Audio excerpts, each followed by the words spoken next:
There's a harsh truth no one really prepares you for. When you cut off a narcissist, the nightmare doesn't end. It begins.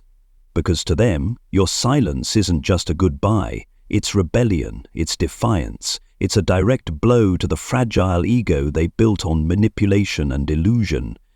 You think you're just walking away from a toxic relationship. No, you're dismantling a psychological system, one that trained you to second-guess your own emotions, apologize for things you didn't do, and stay silent when your soul was screaming. But brace yourself, because when you go quiet, they start to scream. When you leave, they chase. Not out of love, but because they cannot stand the fact that you took your power back. And that's exactly why, in today's video, we're diving deep into the twisted, dangerous, and calculated phases that unfold the moment you go no contact with a narcissist. Not to scare you, but to arm you with clarity and courage so you never look back. If you've ever been the target of emotional manipulation, hit that subscribe button and watch this video all the way through. Because only when you truly understand what happens in the silence can you finally claim your freedom.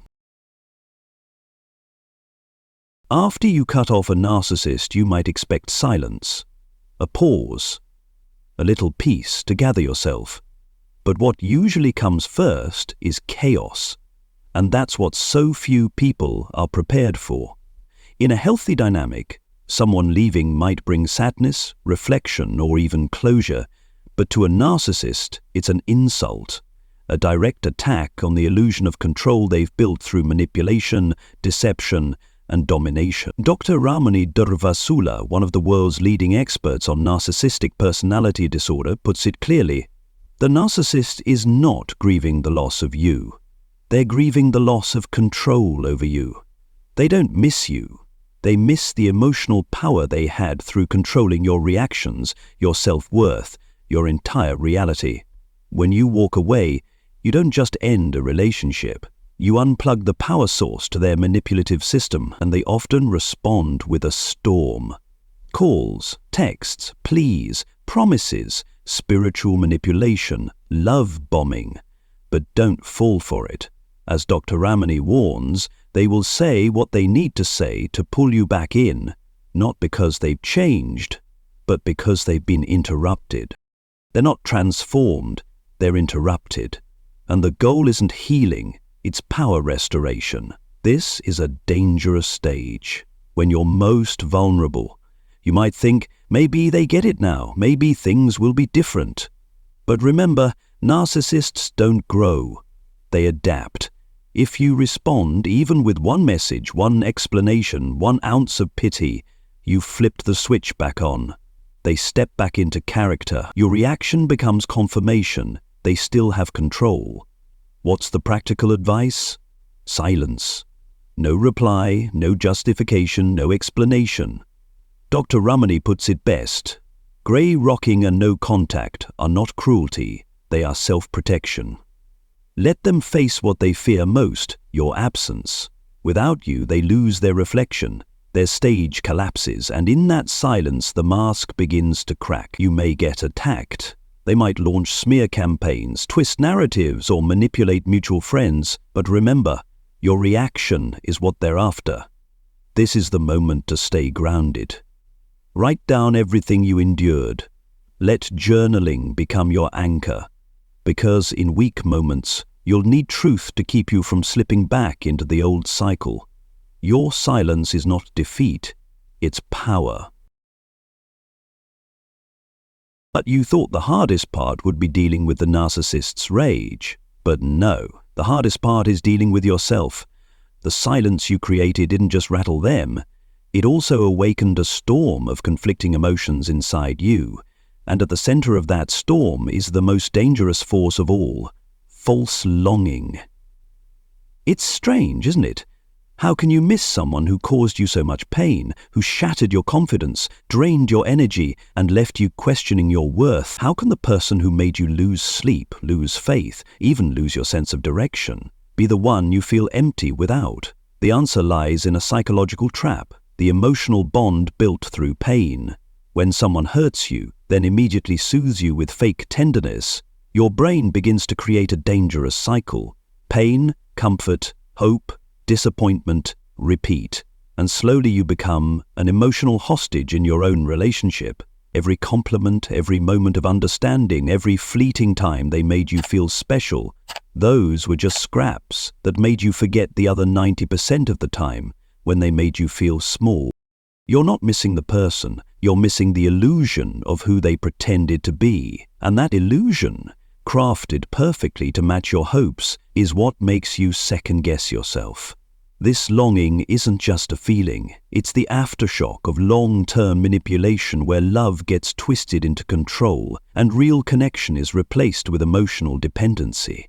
You start asking yourself, was I too harsh? Did I give up too soon? Did I just lose someone who truly loved me? But that's not truth speaking, that's the echo of emotional addiction, where you had to trade your peace just to be loved, had to lose yourself just to feel seen. You need to understand this. Longing isn't always proof of love. Sometimes it's just your mind adjusting to freedom after being confined in a space that conditioned you to survive, not to thrive. The emptiness you feel isn't because you lost someone great. It's because you lost a role you were forced to play in their world. You were the fixer, the forgiver, the one who carried all the weight, and now that role is gone. You feel disoriented, but that's a good sign, because when you're nothing in their world, you finally become everything in your own. Getting past this false longing takes time. It takes courage to stop romanticizing the past, honesty to admit this wasn't a love lost, it was a lesson learned.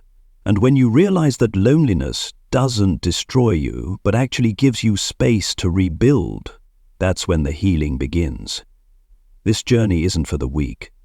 But you are not weak. If you are strong enough to walk away, then you are strong enough not to go back. And just when you're wrestling with false longing, when your mind is tangled in the question, did I make a mistake? That's when they return, not with anger, not with threats, but with the most dangerous weapon of all, love. But this isn't real love. This is a love-bombing campaign, a carefully staged performance meant to soften you, shake you, and pull you right back into the role they need you to play.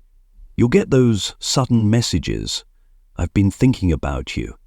You're the only one who ever really understood me. Nothing makes sense without you. They'll bring up old memories, beautiful moments, selectively curated to rewrite the story into something you want to believe. And if you're not fully healed yet, your heart might skip a beat. You'll want to believe them. You'll want to think, maybe this time is different, but stop. Take a deep breath. Because their return is not redemption, it's a tactic. Do you remember why you left? It wasn't because you were cold. It was because you were exhausted. Exhausted by the lies, the manipulation, the endless cycle of affection, hurt, apology, repeat. They know the cycle, they know your soft spots, and they aim precisely where you're weakest to regain control. This is when you have to be stronger than ever, because the love bombing isn't just sweet words. It's confusion disguised as romance. It's the voice in your head asking, but what if they really changed? It's the guilt creeping in, whispering that maybe you're being unfair if you don't forgive. But here's the truth. You owe no one your return. No one has the right to weaponize love to wound you. You gave everything once. You don't owe them another round of pain. You have to see through the words and recognize the pattern. They return. They promise. You soften. They regain control. You lose yourself again. The cycle doesn't change. Only the mask does. And every time you go back, the damage goes deep. You don't just doubt them, you begin to doubt your ability to protect yourself. That's why you must keep your distance. Not out of fear, but because you've learned. Distance isn't weakness. It's a silent declaration. I'm no longer moved by words, I need actions. And if there are no actions, I won't walk the same path again. Remember this. People who truly love you don't make you question your worth. They don't return just to pull you back into the role of the broken one. Eventually, the love-bombing campaign will fail, and when they realize you're no longer reacting, they'll shift, often to rage, smears, and lies. That's when you'll know you're winning. Because when they can't control you with love, they'll try to control you with fear. But this time, fear has no power. Because you've stepped out of the loop, you've walked away, and you're not going back. When the love bombing fails, when you no longer respond the way you used to, they don't walk away. They shift strategies from sweetness to sabotage, and that's when the silent war begins.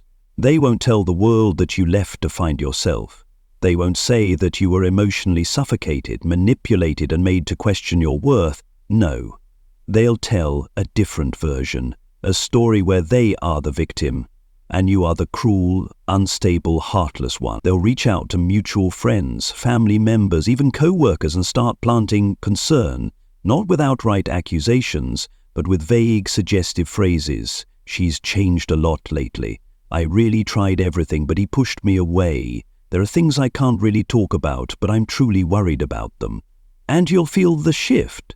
People pulling away, some not returning your texts, others looking at you differently, and worst of all, those you once trusted the most now fall silent when you need them most. You'll want to speak up, to defend yourself, to tell your side of the story, but pause, because that's exactly what they want. They want your reaction.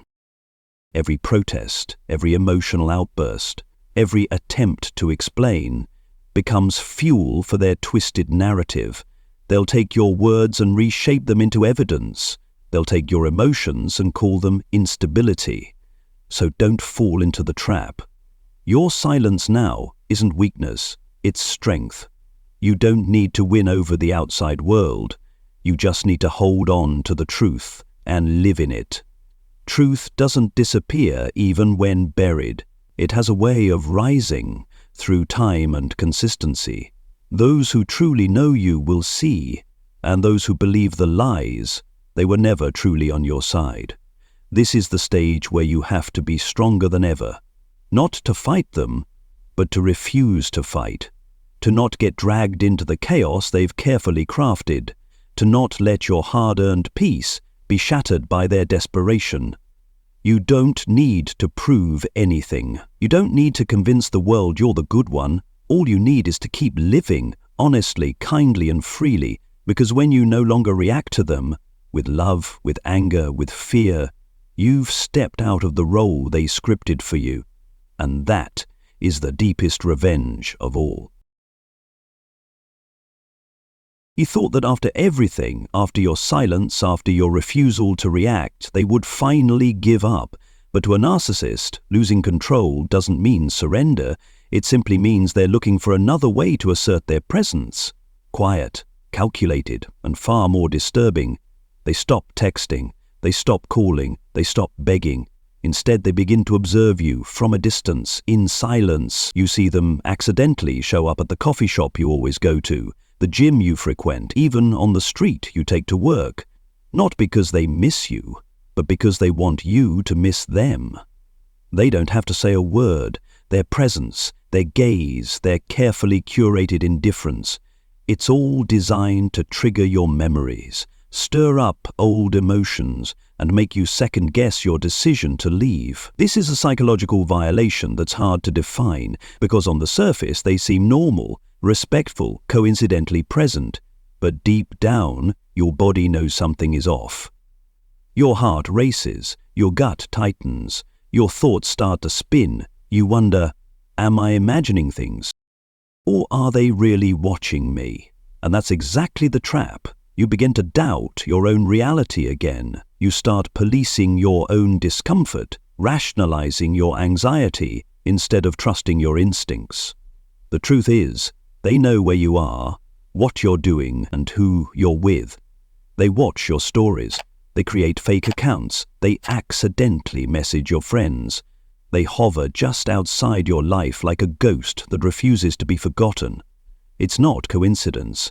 It's a form of calculated stalking, not to win you back, but to unsettle you. Because if they can't control you by being near you, they'll try to haunt you from afar. They want you always looking over your shoulder, always wondering, always unsure. They want to turn your newly claimed freedom into a space filled with shadows, and so you begin to shrink. You stop going to places you love. You post less. You smile less. Become quieter, more cautious. You start living as if they're still around, even though they're gone. That's how they pull you back into control, without even touching you. But this time, you're different. You're no longer easily shaken by their coincidental presence. You know the truth. Their silence isn't closure, it's a tactic. And you need a tactic of your own. Stay calm. Keep a record of repeated chance encounters. Limit your location sharing. Change your routines subtly.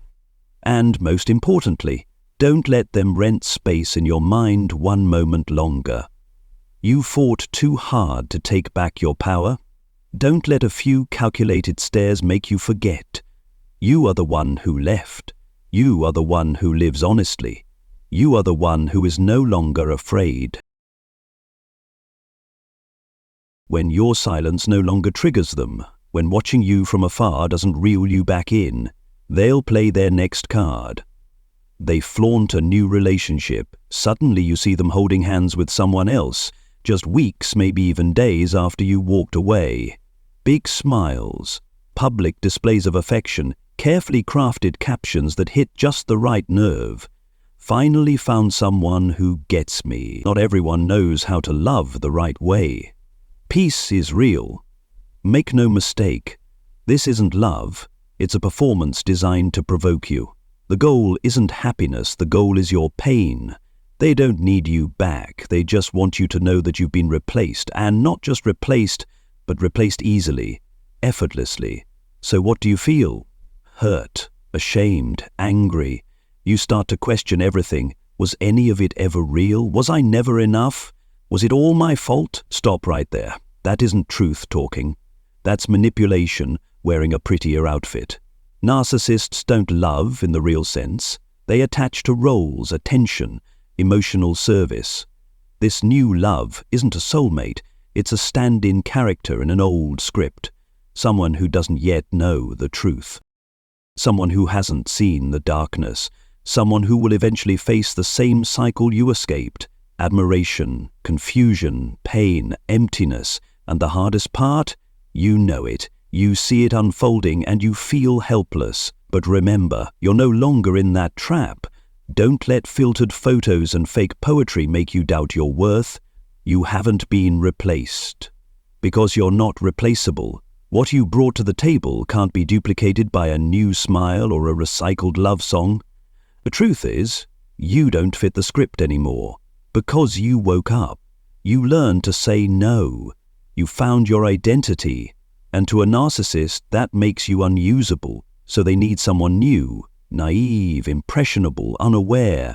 Not because that person is better, but because they haven't realized they're part of a show. They're not building a relationship, they're building a stage. And you?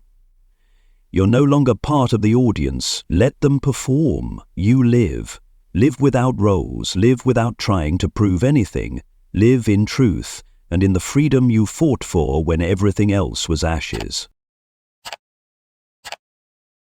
After all the manipulation, the psychological shocks and the subtle power games, what remains inside you isn't just a wound. It's a build-up of emotional toxins collected over an entire journey. You've lived in a distorted reality for far too long. A place where you had to doubt yourself just to be loved. Where you had to stay silent just to keep the peace. Where, little by little, you forgot the sound of your own voice. And to truly step into freedom, you need to do what no one ever taught you. Emotional detox. Emotional detox isn't about a few minutes of meditation while pretending you're okay. It's not whispering, "It's over now," while your chest still tightens at the sound of their name. It's a process. Day by day, thought by thought, memory by memory, bringing old wounds into the light so they can actually heal. You'll have to face yourself, without masks, without scripts. The truth is, silence after leaving can become addictive. You were used to chaos, to constant reaction, to surviving each day. So when no one is pulling your strings anymore, you feel empty. But don't fear that emptiness, because it's not an end, it's the beginning. This is the time to start clearing out your inner world. Write out what you tolerated and why. Identify the false beliefs you learned through pain. Ask yourself, what is true? What was planted there by manipulation? It's also the time to relearn how to trust your emotions.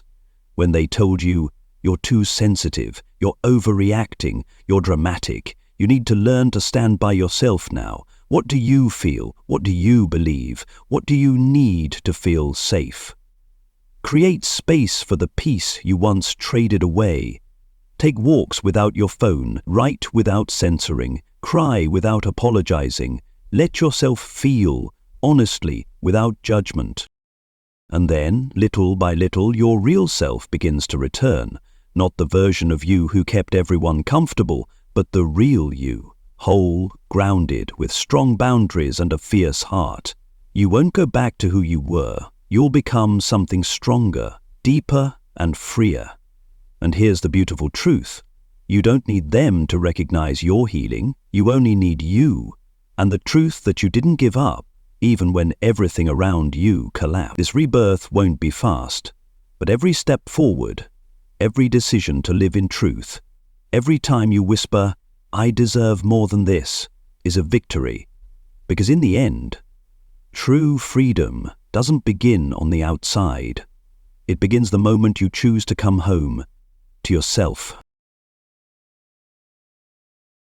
Rebirth doesn't arrive in one big dramatic moment. It unfolds slowly as you begin to shed everything that no longer belongs to you, the illusions, the unhealthy attachments, the beliefs shaped by pain instead of truth. After you've detoxed emotionally, after you've sat with your own emptiness and no longer need anyone else to fill it, you begin to realize something you used to fear the most. Loneliness is actually the sacred space where you finally return to your true self. You no longer try to become someone just to be loved. You no longer chase validation from those who broke you. You learn to live without asking permission. You're no longer a wounded survivor. You are now a conscious soul, fully awake. Complete rebirth doesn't come from forgetting the past. It comes from making peace with it. You don't deny what hurt you, but you no longer let it define who you are. You carry the lesson but not the weight. And then the miracle begins. You're no longer triggered by old glances. Your heart doesn't race at the sound of their name. You can look back not with fear, but with gratitude for the person you became. At that moment you stop living in defense. You begin to live to shine. Not to prove anything to anyone, but because you know you deserve a life of peace, truth, and freedom from manipulation. Complete rebirth is when you set boundaries without guilt. You say no without explanation. You love without losing yourself. You show up without wearing a mask. And perhaps the most beautiful part is this. When you begin to notice others trapped in the same cycles you once escaped, you become the light.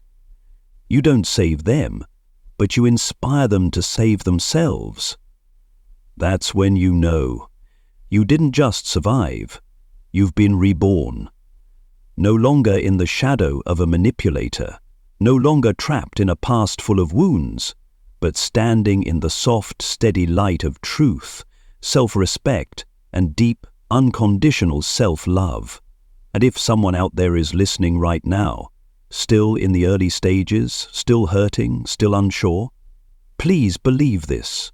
The light is waiting for you on the other side of the pain, and you won't just walk through it. You'll rise. So what really happens when you cut off a narcissist? It's not instant peace. It's not closure, and it's definitely not respect from the one you left. What comes next is a storm of control in crisis, fake love, silent manipulation, distant monitoring, flaunting a new relationship to hurt you, followed by a calculated smear campaign. You thought you were ending a relationship, but the truth is, you were escaping a system designed to make you doubt your own reality. You lived too long under someone else's narrative, defined by their glances, their moods, their silence, and the rare drops of validation they used to keep you small.